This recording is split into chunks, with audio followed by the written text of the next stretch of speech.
Hello everyone, welcome back to my channel Shri Gyan. और आज हम कवर करने वाले हैं क्लास 9th की सिविक्स का 5th चैप्टर, जिसका नाम है डेमोक्रेटिक राइट्स। तो अगर आपने इसका फर्स्ट पार्ट नहीं देखा है तो फर्स्ट पार्ट देख लीजिए, ताकि आपको सेकंड पार्ट भी अच्छे से समझ में आए। अगर आप हमारे चैनल पर नए हैं तो चैनल को सब्सक्राइब कीजिए और अपने फ्रेंड्स के साथ शेयर करिए, ताकि वो भी इस क्लास का फ्री में फ़ायदा उठा पाएँ। तो अब हम बढ़ते हैं आगे। फर्स्ट पार्ट में हमने पढ़ा था कि हमारी अगर गवर्नमेंट हमें कोई राइट्स ना दे, वो अपनी मनमर्जी करने लगे, या फिर हमारी आर्मी हमारा सपोर्ट ना करे, हमारे राइट्स का प्रोटेक्शन ना दे, तो इन दैट केस हमारी सिचुएशंस कैसी हो जाएंगी। ऐसा हमने 3-4 एक तो वो आइसलैंड की भी स्टोरी सुनी थी, जहाँ दूसरे देश वहीं उसी देश की आर्मी ने वहाँ पर आक्रमण कर दिया था और वहाँ बेसिक राइट्स को किस तरह से कुचल दिया गया था।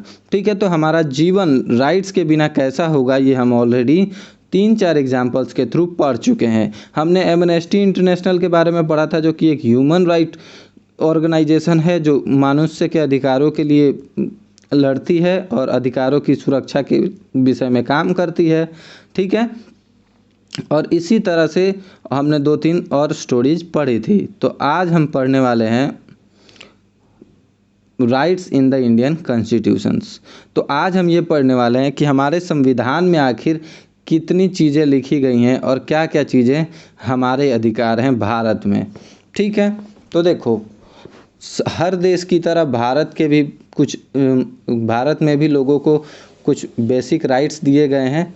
ठीक है, और ये राइट्स याद रखिएगा कि कहाँ मेंशन है, हमारे संविधान यानी कि कॉन्स्टिट्यूशन में।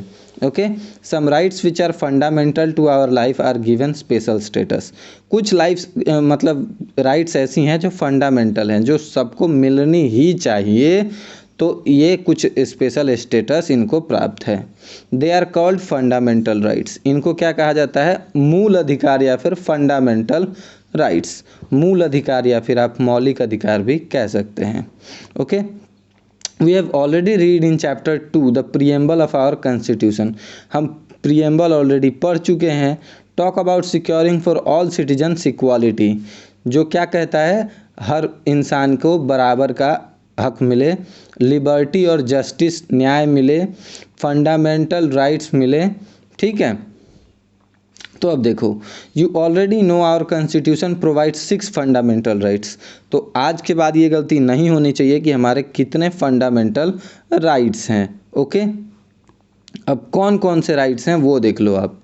यहाँ देखो, सबसे पहले राइट टू कॉन्स्टिट्यूशनल रेमेडीज़, यानी कि संविधान में जो रेमेडीज़ दी गई हैं, जो उपाय दिए गए हैं, वो सब पर लागू होना चाहिए।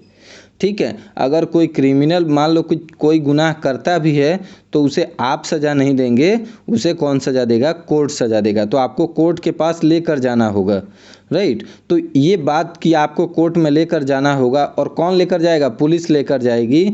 ये बात कहाँ लिखी गई है? कॉन्स्टिट्यूशन में। ठीक इसी तरह राइट्स टू इक्वालिटी, यानी हर इंसान न्याय और अदालत में बराबर होगा, समाज में हर इंसान को बराबर का अधिकार मिलेगा, यह बात भी संविधान में लिखी गई है। तीसरा है राइट टू फ्रीडम।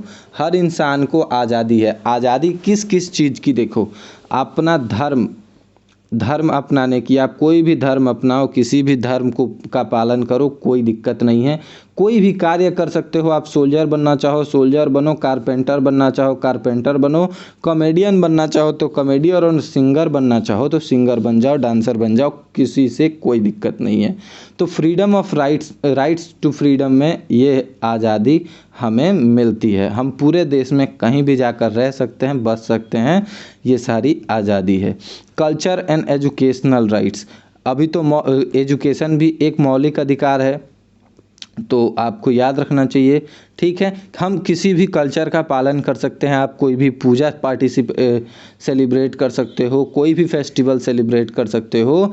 ठीक है, तो ये भी हमारे अधिकार हैं। साथ ही साथ rights to freedom of religion, मैंने बता ही दिया है कि आप कोई भी धर्म आराम से पालन कर सकते हैं। आप हिंदू धर्म के होते हुए भी मुस्लिम धर्म का पालन कर सकते हैं, क्रिश्चियन धर्म का पालन कर सकते हैं, और इसमें कोई बुराई नहीं है। संविधान को इसमें कोई दिक्कत नहीं है। राइट अगेंस्ट एक्सप्लॉइटेशन, एक्सप्लॉइटेशंस का मतलब होता है आपका अगर कोई गलत फ़ायदा उठाता है, यानी कि आपसे ज़बरदस्ती कोई काम नहीं करवा सकता, आपसे कम पैसे में ज़बरदस्ती कोई मजदूरी नहीं करवा सकता, ये भी अधिकार संविधान ने दे रखा है कि आपका कोई शोषण नहीं कर सकता। एक्सप्लॉइटेशन का सही शब्द होता है शोषण। तो अगर आप शब्द ढूंढ रहे हैं तो ठीक है, बाकी आपकी मर्जी। ओके, तो आई होप कि ये 6 जो राइट्स हैं वो आपको याद रहेंगे। बहुत इम्पॉर्टेंट है और बहुत ही ज़्यादा इम्पॉर्टेंट है। ओके, तो अब यहाँ देखो आप, राइट्स टू इक्वालिटी यानी कि समानता का अधिकार। कैसे समानता का अधिकार संविधान लिखता है, देखो, government shall not deny to any person in India equality before the law और equal protection of the law. मतलब ऐसा नहीं होगा कि पुलिस हिंदू की रक्षा करेगी और मुस्लिम की नहीं करेगी, या फिर आर्मी आपके साथ भेदभाव करेगी, ऐसा नहीं होगा, पहली बात। दूसरी बात कि जब भी आप किसी पोस्ट के लिए, मान लो कि सरकार के पास 50 पोस्ट है, तो वो ये कभी नहीं कहेगा कि हिंदुओं को 30 और मुस्लिमों को 20 और सिख को 2 मिलेंगे, ऐसा कभी भी नहीं होगा। ऐसी अपॉर्चुनिटी कभी भी वो क्रिएट नहीं करेंगे। वो सिर्फ ये कह सकते हैं कि कास्ट के वाइज ओबीसी, एससी, एसटी इस पर तो रिजर्वेशन दे सकते हैं, लेकिन रिलीजन के नाम पर नहीं दे सकते। आपको, अगर आपके पास सेम डिग्री है तो आप एलिजिबल हैं सेम पोस्ट के लिए, और अगर आप इंटरव्यू में पास होते हैं तो हर इंसान को जॉब मिलेगी जो पास हो जाएगा, इसमें कोई भेदभाव नहीं होता। Okay, it means that law apply in the same manners to all. जितने भी कानून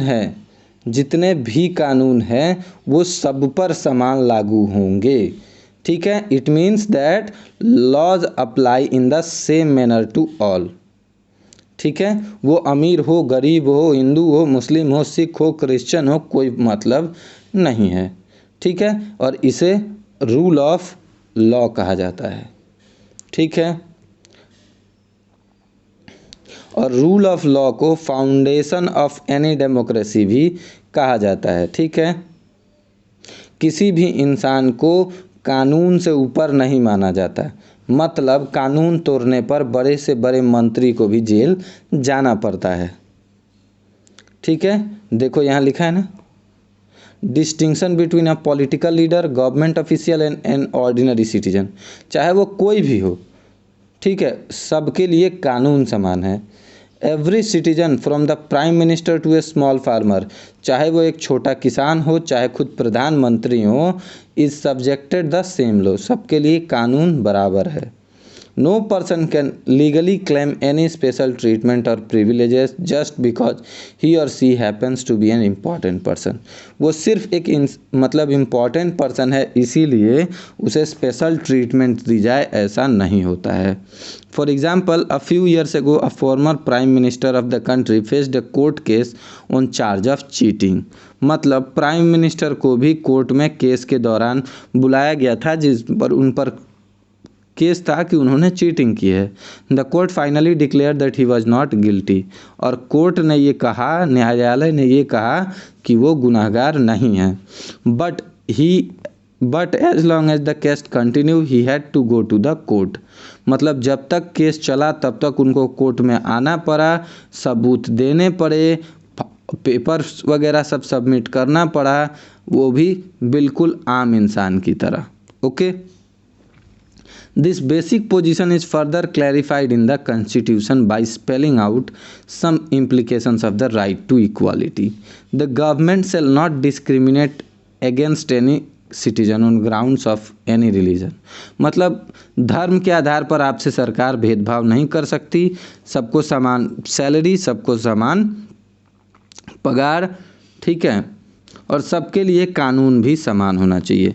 ना तो वो आपको रंग के कि आप गोरे हो तो आपको सस्ते में मिलेगा, ठीक है, आप गोरे हो तो आपको पहले जॉब मिलेगी, या फिर आप पंडित हो तो आपको सबसे पहले जॉब मिलेगी, या फिर आप लड़की हो तो सबसे पहले जॉब मिलेगी, ऐसा कुछ भी नहीं है, ठीक है। प्लेस ऑफ बर्थ का मतलब होता है कि आप अगर आसाम में पैदा हुए हो तो आपको सबसे पहले जॉब मिलेगी, महाराष्ट्र में पैदा हुए तो आपको कभी जॉब नहीं मिलेगी। ऐसा कोई रूल भारत में नहीं है। Every citizens have all access to public places. जितने भी पब्लिक प्लेसेस पे दुकानें हैं, चाहे वो रेस्टोरेंट हो, चाहे होटल हो, चाहे सिनेमा हॉल हो, यहाँ पर आपसे कास्ट, रंग कुछ भी नहीं पूछा जाता। आप बस साफ़ सुथरे कपड़े पहनकर आराम से ऐसी किसी भी जगह पर जा सकते हैं, और अगर आपके पास पैसा है तो आपको कोई रोकने वाला नहीं है। ठीक है। Similarly there shall be no restrictions with regard to the use of wells, tanks, bathing ghats, roads. मतलब आप किसी भी, ऐसा नहीं है कि आप मुस्लिम हो या हिंदू हो या क्रिश्चियन हो तो आप जाकर नदी में पानी नहीं पी सकते, या फिर नदी का पानी यूज़ नहीं कर सकते, या फिर आप किसी का मतलब कुआं यूज़ नहीं कर सकते। ऐसा कुछ नहीं है। आप जाकर आराम से हरिद्वार में किसी भी कास्ट के हो, बाथिंग घाट से, वहाँ नहाने के लिए घाट बना हुआ है, वहाँ जाकर आराम से नहा सकते हो। यहाँ हर स्टेट में कुछ एक प्ले ग्राउंड्स होती हैं जहाँ आप किसी भी कास्ट के हो, लड़की हो लड़के हो, ठीक है, आप जाकर आराम से बिंदास खेल भी सकते हैं। ठीक है।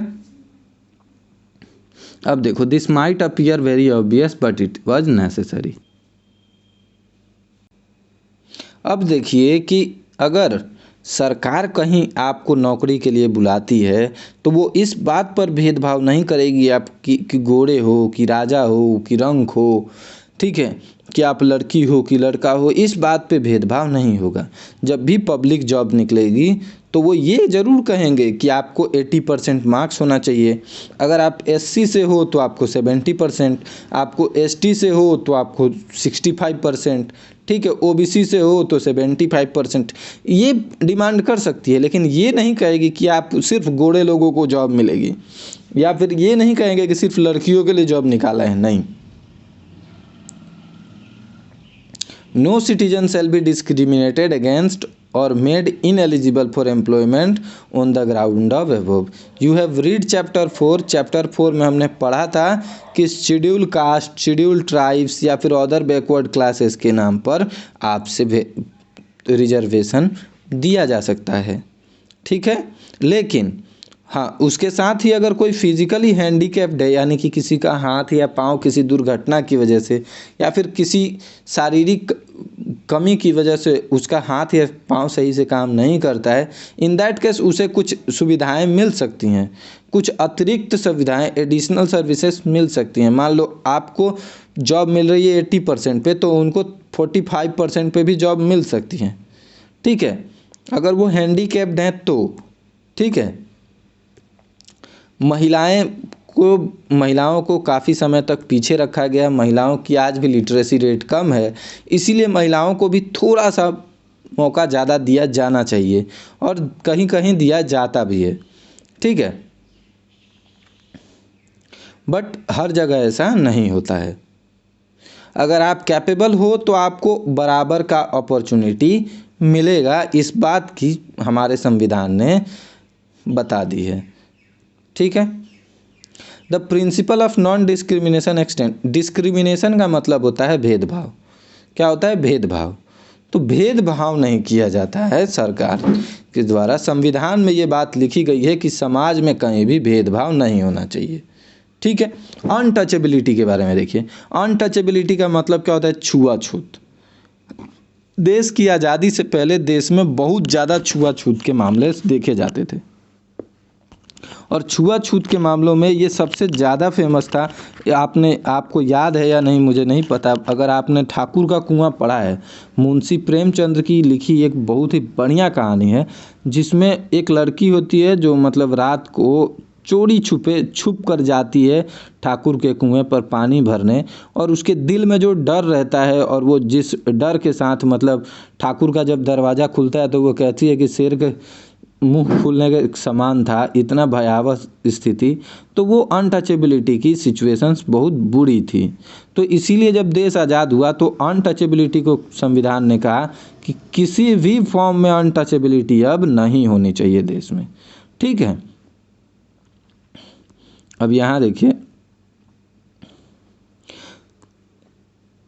अनटचेबिलिटी में क्या होता था ना कि आपको इंटरेक्शंस भी, बात भी नहीं करने सकते थे आप नज़र मिला के, ठीक है। पब्लिक प्लेसेस पे आना जाना मना है, ठीक है। लेकिन अब ऐसा कुछ भी नहीं है। आप भी उसी हॉस्पिटल में जाते हो जहाँ वो जाते हैं, आप भी उसी होटल में खाना खा सकते हो जहाँ वो खाते हैं, और कोई ऐसी अब छुआछूत की भावना अब नहीं है।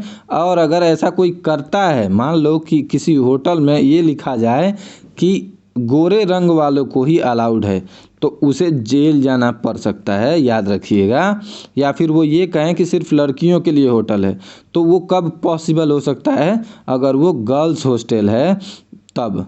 अगर वो गर्ल्स हॉस्टल नहीं है तो संभव नहीं है, ठीक है। अब देखो, राइट्स टू फ्रीडम, फ्रीडम का मतलब होता है आज़ादी, ठीक है। राइट्स टू फ्रीडम, फ्रीडम का मतलब होता है आज़ादी। आज़ादी से कहने का मतलब है हम कोई भी काम करें तो हमको ना रोके कोई, ठीक है। हम एकदम आराम से रह सकें, जहाँ मन वहाँ रह सकें, जहाँ जो मन वो खा सकें, जो काम पसंद आए वो काम कर सकें। पहले क्या था? पंडित का लड़का पंडित, सोल्जर का लड़का सोल्जर, लकड़हारे का लकड़हारा, ठीक है। तो ये पहले होता था। लेकिन आज की डेट में एक किसान का बेटा आर्मी बन सकता है, ठीक है। किसान का बेटा चाहे तो एरोप्लेन उड़ा सकता है और कोई भी काम कर सकता है। तो आज ये अधिकार सबको बराबर का मिला हुआ है, पहले ये अधिकार नहीं थे। तो अब देखिए, फ्रीडम ऑफ स्पीच यानी कि बोलने का अधिकार, एक्सप्रेस करने का अधिकार। मान लो कि प्राइम मिनिस्टर हैं, उन्होंने कहा कि 370 लगेगा, आर्टिकल 370 हटाया जाएगा। तो इन दैट केस क्या हुआ कि कई सारे लोगों ने इसके खिलाफ विरोध किया, आपने देखा होगा, और कई सारे लोगों ने इसका सपोर्ट किया, ठीक है। तो आपको ये आज़ादी है कि आप देश के मुद्दों पर अपनी राय रख सकते हैं, बोल सकते हैं। लेकिन याद रखिएगा कि यह अधिकार आपको ही नहीं है, सबको है। तो इन लोगों को भी ये अधिकार है कि ये कहें कि नहीं 370 सही है, ठीक है। तो आई होप आपको समझ में आया होगा ये बात, ठीक है। आप असेंबली कर सकते हैं, यानी कि एक जगह इकट्ठा होकर मिलजुल कर पार्टी कर सकते हैं, कोई दिक्कत नहीं है। हाँ, बस ये है कि एक जगह इकट्ठा हो जाइए और लगिए सड़क पे आने वाले हर इंसान को लूटने, तो ये गलत हो जाएगा और ये अलाउड नहीं है। पीसफुल मैनर में होना चाहिए, आराम से खाइए पिए घूमिए, इसके लिए असेंबली कर सकते हैं, मिल सकते हैं, कोई दिक्कत नहीं है। आप एसोसिएशन बना सकते हो, अगर आप स्टूडेंट हो तो आप स्टूडेंट भी, अगर आप स्टूडेंट हैं तो भी आप एसोसिएशन बना सकते हैं। स्टूडेंट्स के लिए बहुत सारे एसोसिएशंस ऑलरेडी हैं। आसाम में देखो, जैसे बहुत फेमस एक स्टूडेंट यूनियन है जिसको आसू कहा जाता है, ऑल असम स्टूडेंट यूनियन। ठीक उसी तरह ABVP है, अखिल भारतीय विद्यार्थी परिषद, ठीक है। ABVP का तो मैं खुद भी मेंबर रह चुका हूँ। तो कहने का मतलब है कि आपको आज़ादी है कि आप एसोसिएशंस भी बना सकते हो, इसमें कोई दिक्कत नहीं है। अलग पार्टी बना सकते हो आप, ठीक है। नई पार्टी इलेक्शन लड़ने के लिए आप पार्टी भी बना सकते हो। आप पूरे देश में कहीं भी घूम सकते हो, कहीं भी जाकर रह सकते हो, ठीक है। कहीं भी अपना घर बना लो ज़मीन खरीद के। कुछ स्टेट्स ऐसे हैं जहाँ थोड़ी सी दिक्कत है अभी, लेकिन धीरे धीरे उन स्टेट्स में भी अलाउ हो जाएगा। आप कोई भी ऑक्यूपेशन चूज कर सकते हो, आप टीचर बन सकते हो, डांसर बन सकते हो, सिंगर बन सकते हो, पेंटर बन सकते हो, ठीक है। कोई भी बिजनेस कर सकते हो, आप जूता बेच सकते हो, सोना बेच सकते हो, हीरा बेच सकते हो, कपड़े बेच सकते हो, ठीक है, कोई दिक्कत नहीं है। तो इन सब चीज़ों की आज़ादी आपको भारत में मिलती है, ठीक है। और भारत में हर किसी को ये आज़ादी है, ये भी याद रखिएगा, ठीक है। ऐसा नहीं है कि आपको आज़ादी मिली है तो बस आपको ही मिली है, सबको मिली है। आपको ऐसा नहीं करना है कि हमको आज़ादी मिली है तो किसी को भी गाली दे दें, किसी को भी मार दें, ऐसा नहीं है। कोई भी पब्लिक में न्यूसेंस नहीं होना चाहिए, पब्लिक में तकलीफ़ नहीं होनी चाहिए, पब्लिक को दिक्कत नहीं होनी चाहिए आपके कहने से, ठीक है। जब आप हर वो काम करने के लिए आपको आज़ादी है जो दूसरों को नुकसान ना पहुंचाए। ठीक है, फ्रीडम का मतलब ये नहीं है कि आपको लाइसेंस मिल गया है, किसी को भी मारो, किसी को भी कुछ भी करो, आपकी मन मर्जी करो और कोई कुछ नहीं बोलेगा, नहीं। Accordingly, the government can impose certain reasonable restrictions on our freedom in the larger interest. Society को बचाने के लिए, सोसाइटी को सुरक्षित रखने के लिए सरकार कुछ रेस्ट्रिक्शंस भी लगाती है। ठीक है, freedom of speech and expression के बारे में मैंने वो ऐसे तो एक्सप्लेन कर दिया है, बट फिर भी देखो, you may think different from other, और हम जो सोचते हैं वैसा ही आप सोचो, ये ज़रूरी नहीं है। और आप क्या सोचते हो ये आप आराम से बता सकते हो। ठीक है, कुछ लोग 370 के खिलाफ तो कुछ लोग 370 के समर्थन में भी थे, और उसी तरह से कुछ लोग एनआरसी के सपोर्ट में थे और कुछ लोग एनआरसी के विरोध में थे। तो इसका कहने का मतलब क्या है कि देश में आज़ादी है, आप समर्थन भी कर सकते हैं और आप विरोध भी कर सकते हैं। ठीक है, यू कैन सपोर्ट और you can oppose, both you can do. You have the right of freedom to express your feelings. देखो लिखा है ना यहाँ पे, you may disagree with a policy of government. सरकार की किसी पॉलिसी से आप एग्री नहीं करते हैं तो आप क्या कर सकते हैं, आप उनके खिलाफ स्ट्राइक कर सकते हैं, पीसफुल प्रोटेस्ट कर सकते हैं। ठीक है, आप सरकार को बुरा भला कहने के अधिकारी हैं। ठीक है, किसी से भी आप कह सकते हैं। आप न्यूज़पेपर में, मैगज़ीन में भी अगर आपके पास पावर है तो आप पैम्पलेट छपवा सकते हैं, आप पेंटिंग कर सकते हैं, पोएट्री के माध्यम से आप कुछ भी लिख सकते हैं, ये अधिकार है आपके पास। ठीक है, तो जिस तरह पहले देश के हमारे जो स्वतंत्रता सेनानी थे, फ्रीडम फाइटर्स थे, वो लोग लड़ते थे, उस तरह से आप भी अगर देश की सरकार कुछ गलत कर रही है तो आप ऐसा कर सकते हो। ठीक है, ये देखो यहाँ पर ये प्रोटेस्ट दिखाई दे रहा है ना, हमारी मांगे पूरी करो। तो आप भी कर सकते हो। अगर सरकार आपकी नहीं सुन रही है तो ऐसा आप भी कर सकते हो। ठीक है, citizen have freedom to hold meetings. आप मीटिंग कर सकते हो, प्रोसेसन कर सकते हो, रैलियां निकाल सकते हो। ठीक है, अपने मुद्दों को सरकार के सामने रख सकते हो। मान लो एक बार क्या हुआ था कि मतलब कॉलेज की फ़ीस बहुत ज़्यादा बढ़ा दी गई थी, तो कॉलेज के आगे बच्चों ने प्रोटेस्ट किया था। तो आप इस तरह के काम कर सकते हो, बशर्ते आपका जो प्रोटेस्ट है वो पीसफुल होना चाहिए। ठीक है, उससे समाज को कोई खतरा नहीं होना चाहिए। ऐसा ना हो कि आपने पूरा कॉलेज जला दिया। ठीक है, तो यहाँ हम प्रॉब्लम डिस्कस कर सकते हैं, आइडिया एक्सचेंज कर सकते हैं, एक जगह इकट्ठा होकर साथ एक दूसरे का साथ दे सकते हैं। ठीक है, हम कोई पार्टी बना सकते हैं, वोट के लिए कैंडिडेट बन सकते हैं। ठीक है, कुछ भी कर सकते हैं, बस मेन पीसफुल होना चाहिए, समाज को कोई तकलीफ नहीं होनी चाहिए। ठीक है, देखो meeting should not carry weapons. आप हथियार लेके 100 लोग एक जगह इकट्ठा नहीं हो सकते।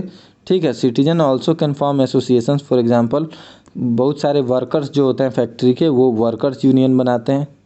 ठीक है, कुछ लोग स्टूडेंट यूनियन बनाते हैं। ये सब हम ऑलरेडी पढ़ चुके हैं।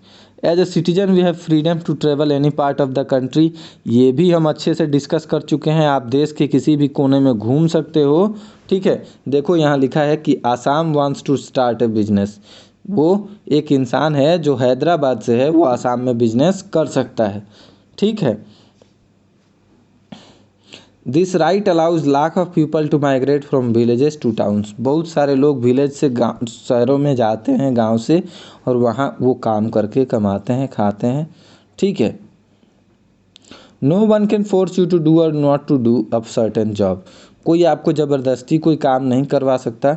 Woman can not be told that some kind of occupations are not for them. महिलाओं को आप ये नहीं कर सकते कि आप महिला हो तो आप प्लेन नहीं उड़ा सकते, या फिर महिला हो तो आप स्कूल में नहीं पढ़ा सकते, ऐसा कुछ भी नहीं है।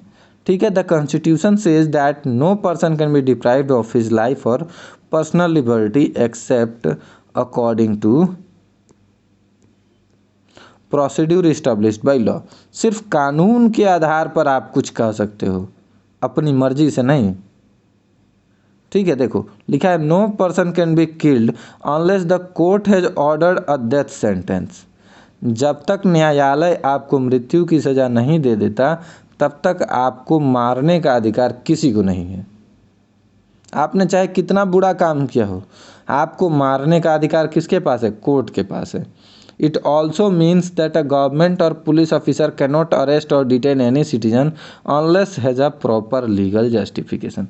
उसके पास एक पूरा कारण होना चाहिए, तब आपको वो क्या कर सकता है? अरेस्ट कर सकता है या फिर जेल में ले जाकर पूछताछ कर सकता है। A person who is arrested and detained in custody will have to be informed of the reason for such arrest and detention। मतलब अगर आपको पुलिस जेल लेकर जा रही है तो उसको बताना पड़ेगा कि आपको क्यों जेल लेकर जा रहे हैं। आपके परिवार वालों को ये बात खबर करनी होगी। A person who is arrested and detain shall be produced before the nearest magistrate with in the period of 24 hours of arrest. तो मजिस्ट्रेट के सामने 24 घंटे के भीतर आपको लेकर जाना होता है। Such a person has the right to consult a lawyer और engage a lawyer on his defence. हर इंसान के पास ये अधिकार होता है कि वो एक अपना लॉयर रखे। ठीक है, तो ये कुछ चीज़ें हैं जो हमारे अधिकार, मूलभूत अधिकारों में से हैं। आपको याद होगा कि गुआंटानामो बे के जो लोग थे या फिर जो वो आइसलैंड पर रहते थे, उन लोगों के साथ कितना बुरा बर्ताव किया गया था। ठीक है, तो अब हम कहाँ तक? Right against exploitation. एक्सप्लॉयटेशंस का मतलब होता है शोषण करना। ठीक है, अब देखो, मान लो कि सरकार ने कह रखा है कि भाई हर इंसान को रोज का कम से कम 200 से 300 रुपये पगार आपको देना होगा। एक इंसान गरीब है, आप उससे ज़बरदस्ती 100 रुपये में काम करवा रहे हो पूरा दिन। ठीक है, कहते हो कि अगर आप काम नहीं करोगे तो मारूंगा, पकड़ के बहुत मार मारूंगा, जीने नहीं दूंगा, गांव में रहने नहीं दूंगा। तो ये क्या है? ये शोषण है। Once the right to liberty and equality is granted, it follows that every citizen has right not to be exploited। उसका शोषण नहीं होना चाहिए, उसका गलत फ़ायदा नहीं उठाना चाहिए। Constitution makers thought it was necessary to write down certain clear provisions. इसीलिए जब संविधान लिखा जा रहा था तो लिखने वालों ने बड़ी साफ साफ शब्दों में इस बात को मेंशन किया संविधान में कि एक्सप्लॉयटेशन नहीं होना चाहिए गरीब इंसान का। वीकर सेक्शन का मतलब क्या है? जो कमज़ोर है। ठीक है, देखो, the constitution mention 3 specific evils and declares these illegal. 3 सबसे खतरनाक एविल्स को ये घोषित कर दिया कि ये गैर कानूनी है। अब कौन से ऐसे 3 काम है? पहला, जिस ट्रैफिक इन ह्यूमन बीइंग, मतलब एक इंसान को खरीद या बेच नहीं सकते आप। एकदम साधारण सी बात समझो, एक इंसान को आप खरीद या बेच नहीं सकते। देखो, selling and buying of human beings, तो आप खरीद नहीं सकते।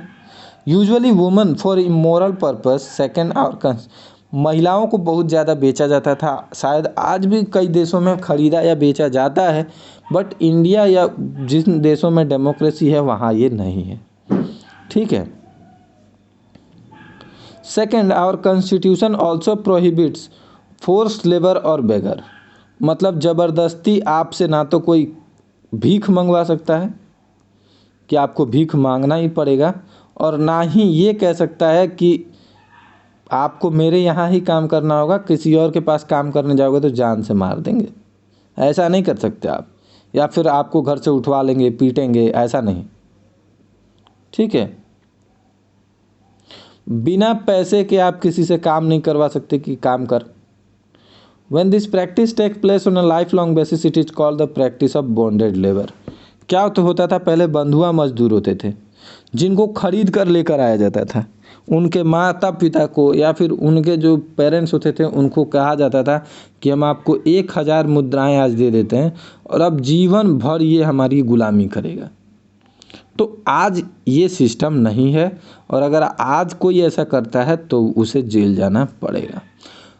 Finally the constitution also prohibits child labour. बच्चों को काम करने से मना है संविधान के अनुसार। No one can employ a child below the age of 14 to work in any factory. किसी फैक्ट्री में कोई बच्चा 14 साल से पहले काम नहीं कर सकता। ठीक है, वो माइन भी हो सकती है, मतलब खदान वगैरह या फिर हजार्डस जहाँ तकलीफ़ें ज़्यादा हो, नुकसानदेह हो शरीर के लिए, ऐसे कामों में नहीं रखा जा सकता। जैसे कि रेलवे, पोर्ट्स, यहाँ नहीं रख सकते। ठीक है, तो चाइल्ड लेबर भी मना है। स्पेशली देखो ये फायर क्रैकर्स है, माचिस बनाने की कंपनी है, प्रिंटिंग या डाइंग है, बीड़ी बनाने की फैक्ट्री है, ऐसे में तो बिल्कुल भी नहीं रखना है। ठीक है, तो अब आप देख सकते हो। अब नेक्स्ट है freedom of religion.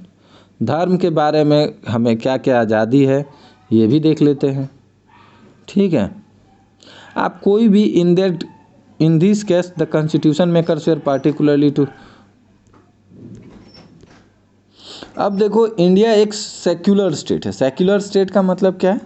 Secular state का मतलब है एक ऐसा स्टेट जिसकी कोई अपनी रिलीजन नहीं है।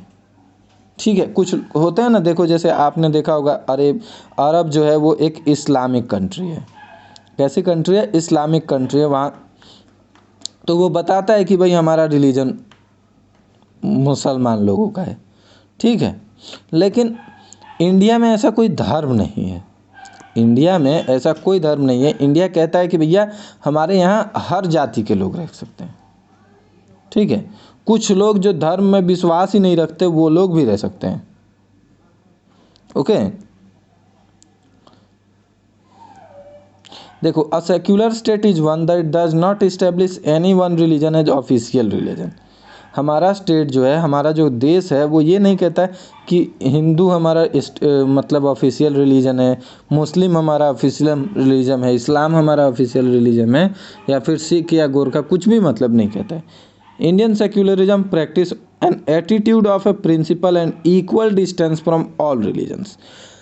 मानता हर धर्म को है और सपोर्ट हर धर्म को है, लेकिन ऑफिशियली किसी धर्म को मान्यता नहीं है। ठीक है, हर धर्म को बराबर अधिकार है। देखो, every person has a right to profess, practice and propagate the religion. आपको जो मन में आए वो धर्म अपना सकते हो, उसका पालन कर सकते हो, कोई दिक्कत नहीं है। ठीक है, a right to propagate one's religion however does not mean that person has right to compel another person to convert into his religion। हाँ, आप कोई भी धर्म मान सकते हो, लेकिन आप ये नहीं कह सकते कि भैया तुम मेरे साथ हिंदू बन जाओ, मुस्लिम बन जाओ। ऐसा मत करो, ये गलत है। आप धोखा देकर, ठीक है, या फिर ज़बरदस्ती या फिर किसी और गलत तरीके से आप किसी को दूसरे कास्ट में नहीं बदल सकते। और अगर आप ऐसा करते हैं तो पनिशेबल ऑफेंस है, आपको सज़ा हो सकती है। ठीक है, अब यहाँ देखें, for example one can not sacrifice animal और human beings as offering to super natural force और गॉड। मतलब अब भगवान को आप कोई जानवर की या फिर इंसानों की बलि नहीं दे सकते।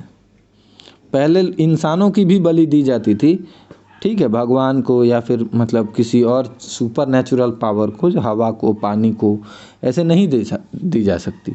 ठीक है, religious practice which treat woman as inferior और those infringe women's freedom are not allowed. ऐसे धर्म जो महिलाओं को तकलीफ़ दें या महिलाओं की आज़ादी के खिलाफ हों, ऐसे धर्म भी अलाउड नहीं है। For example one can not force a widow to shave head or wear white clothes. मतलब किसी विधवा को, जिसका हस्बैंड मर चुका है, ऐसी महिला को आप ये नहीं कर सकते कि आपके सारे बाल काटने होंगे और आपको सफ़ेद कपड़ा पहनना होगा। ऐसा आप फोर्स नहीं कर सकते। वो अपनी मर्जी से कर सकती है, बट आप फोर्स नहीं कर सकते। A secular state is one that does not confer any privilege और favour of any particular reason. मतलब राज्य आपको किसी एक धर्म के प्रति झुकाव नहीं देगा। राज्य हर धर्म का बराबर सम्मान करेगा। तो राज्य मतलब जो गवर्नमेंट है वो ये नहीं कह सकती कि भाई आप हिंदू हो तो आपको ज़्यादा टैक्स पे करना पड़ेगा या फिर ज़्यादा पैसा देना पड़ेगा, ठीक है, ऐसा कुछ नहीं है। There shall be no religion instructions in the government educational institutes. कोई भी किसी भी धर्म का किसी भी इंस्टीट्यूट में पढ़ सकता है, ठीक है। आगे देखें, अब देखते हैं कल्चरल एंड एजुकेशनल राइट्स, ठीक है, ये भी देख लेते हैं। Cultural and educational right, you might wonder why the constitution makers were so particular in providing written guarantees of the rights of the minorities. तो हर चीज़ के बारे में वो संविधान लिखने वालों ने बड़ी बारीकी से सोचा और हम इस बात के लिए उनका तहे दिल से धन्यवाद करते हैं, ठीक है। अगर आप मेरी बात से सहमत हो तो प्लीज़ कमेंट करिएगा, एटलीस्ट एग्री लिख दीजिएगा कमेंट में, ठीक है। Why are there are no special guarantees for the majority? Well, for the simple reason that the working of democracy give power to the majority. देखो, डेमोक्रेसी हमेशा ये कहती है जिसको ज़्यादा वोट मिलेगा उसको सरकार बनेगी। तो अगर कहीं 100 हिंदू हैं और 40 मुस्लिम हैं और 20 सिख हैं, तो क्या सिख को मेजॉरिटी मिलेगी? नहीं मिलेगी। तो जब सिख को मेजॉरिटी नहीं मिलेगी तो सिख कैसे जीतेगा? नहीं जीतेगा। तो जब हिंदू लोग जीतेंगे तो ऐसा नहीं हो सकता कि हिंदू लोग मुसलमान और सिख पर अत्याचार करें।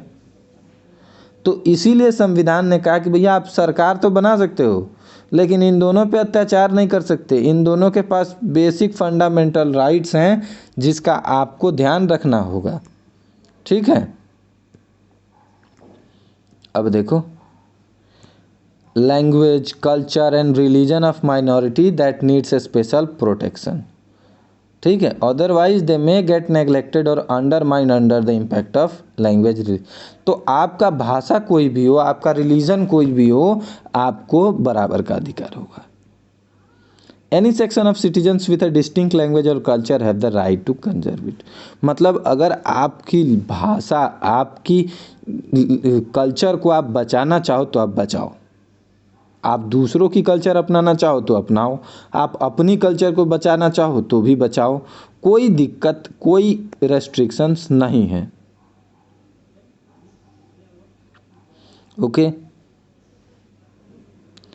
यहाँ देखो, admission to any educational institute maintain by government और receiving government aid can not be detain to any citizen on the ground of religion on language.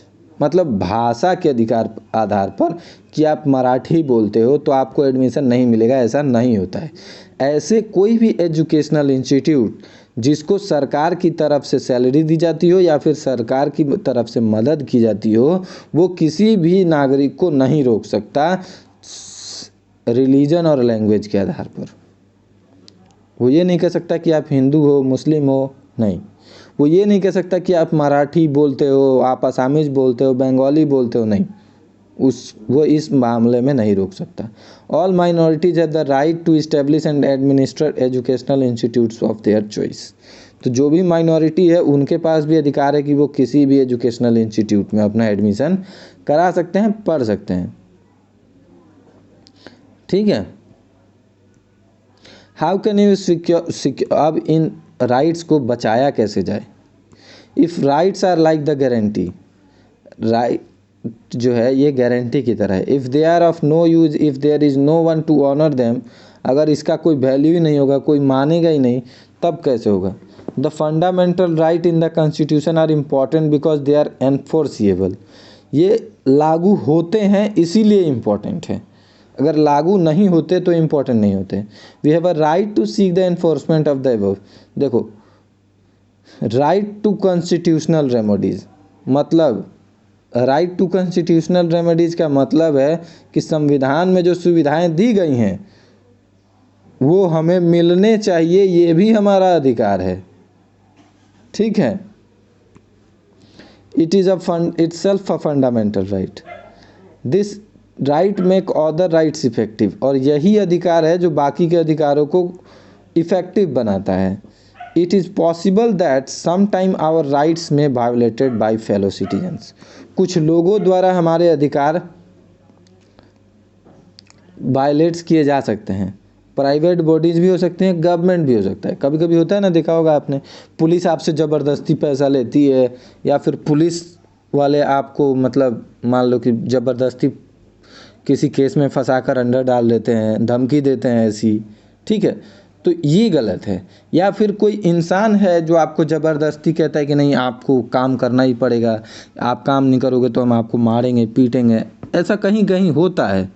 ठीक है, लेकिन when any of our right are violated we can seek remedy through courts। लेकिन अगर कोई ऐसा करता है, मान लो कोई पुलिस वाला आपको डराता है, धमकाता है, आपसे पैसे मांगता है, या फिर कोई ऐसा इंसान है जो आपसे ज़बरदस्ती काम करवाता है, तो आप कोर्ट जा सकते हो, न्यायालय की दरवाज़ा खटखटा सकते हो और वो आपको न्याय दिलाएंगे। If it is a fundamental right we can directly approach to the supreme court. आप सुप्रीम कोर्ट भी जा सकते हो।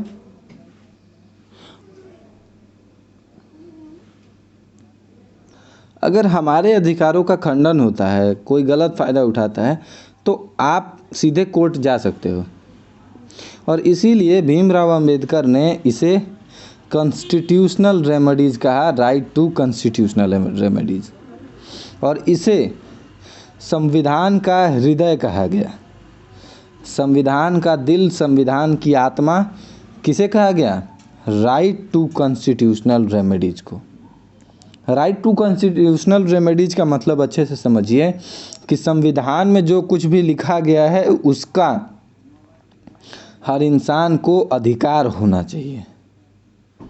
इसी बात को राइट टू कॉन्स्टिट्यूशनल रेमेडीज़ कहा जाता है। ठीक है, in some places people speaking a particular language in a majority.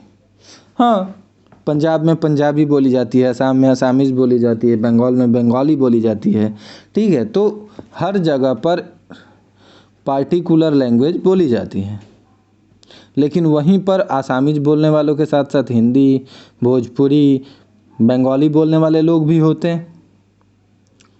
ठीक है, देखो लिखा है तेलुगु बोली जाती है आंध्र प्रदेश में ज़्यादातर, लेकिन वहाँ कुछ लोग ऐसे भी हैं जो सिख हैं। ठीक है, या फिर पंजाब में पंजाबी बोली जाती है। ठीक है, और ये लोग राजस्थान अगर पंजाबी चले जाते हैं तो ये ऐसा तो होगा नहीं कि राजस्थान में सब लोग पंजाबी बोलना शुरू कर देंगे। ठीक है, तो इसीलिए ऐसा नहीं है।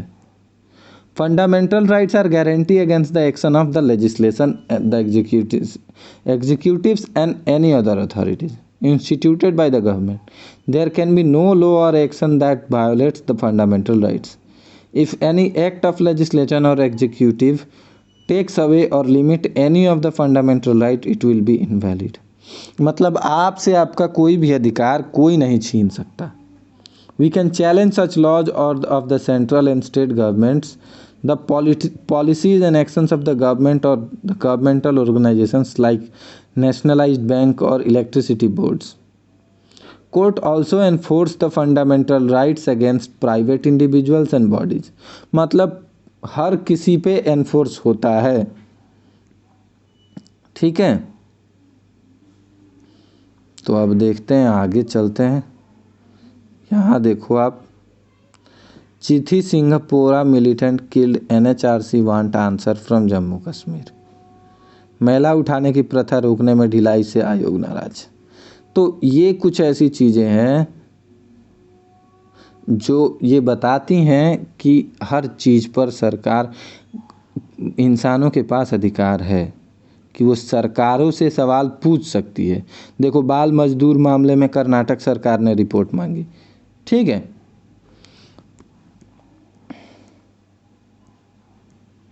तो आई होप आपको ये समझ में आ रहा होगा। हम ये एक बार ऑलरेडी बता चुके हैं कि अगर आपका कोई भी फंडामेंटल राइट कोई वायोलेट करता है, यानी कि उसका खंडन करता है, वो तोड़ता है, तो आप क्या कर सकते हो, कोर्ट जा सकते हो उसकी रेमेडीज़ के लिए। ठीक है, और देखो, against the violation of the fundamental it is if it is a social और पब्लिक इंटरेस्ट, और अगर आप किसी सामाजिक कार्य के लिए, मान लो किसी एक समाज के वर्ग के साथ कुछ गलत हो रहा है, तो अगर आप उसके लिए आवाज़ उठाना चाहते हो तो आप उसको पब्लिक इंटरेस्ट लिटिगेशन के तौर पर भी केस फाइल कर सकते हो। Okay, PIL any citizen or group of citizen can approach to the supreme court. PIL एक अकेला इंसान भी कर सकता है और ग्रुप ऑफ सिटीजन्स भी कर सकते हैं। ये हाई कोर्ट में होता है, सुप्रीम कोर्ट में होता है। ठीक है, आगे देखें। One can write to the जज even on a post card. जज को पोस्ट कार्ड पर भी लिखा जा सकता है।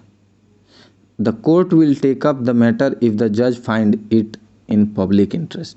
अगर जज को लगा कि आपकी बात में दम है, समाज में ऐसा कुछ हो रहा है और उसे रोकना चाहिए, तो उस केस को आगे बढ़ाया जाएगा। अब नेक्स्ट है हमारा एक्सपांडिंग स्कोप ऑफ राइट्स। मतलब राइट्स को एक्सपांड करने का कितना स्कोप है। हमने इस चैप्टर के शुरुआत में ही देखा था कि सरकार या फिर आर्मी किस तरह से आपके अधिकारों का खंडन कर सकती है।